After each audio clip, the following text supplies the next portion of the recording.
आपण सर्व स्वामी भक्त आहेत आणि या स्वामी प्रकट दिनानिमित्त आपल्या सर्वांना स्वामी चरित्र सारामृताची जी एक म्हणजे आपल्याला 1 सेवा 2 सेवा 3 सेवा 7 सेवा 8 सेवा जेवढ्या आपल्याला जमतील तेवढ्या सेवा आपल्याला करायच्या आहे।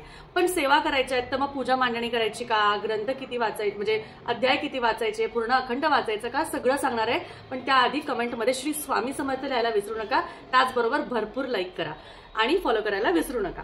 श्री स्वामी चरित्र सारामृत अखंड एक पुस्तक तुम्हाला 21 अध्यायाचं असतं। एक अखंड ग्रंथ एक पाठ तुम्हाला 1 दिवशी करायचं असतं।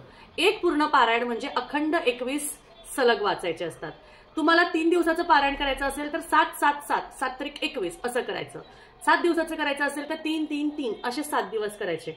पण शक्यतो 1 ते 1.5 तास याला वाचायला लागतो। त्यामुळे एका दिवसाला एक पाठ जर का तुम्ही केला आणि असे 11 3 7 5 21 तुम्हाला वाटेल तेवढी तुम्ही केली तरीही चालेल, कारण ही खूप प्रभावी सेवा आहे। कशी करायची?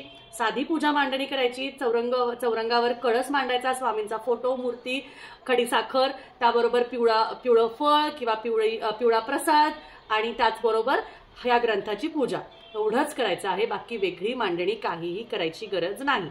नियम पुढच्या व्हिडिओमध्ये सांगणार आहे। श्री स्वामी समर्थ।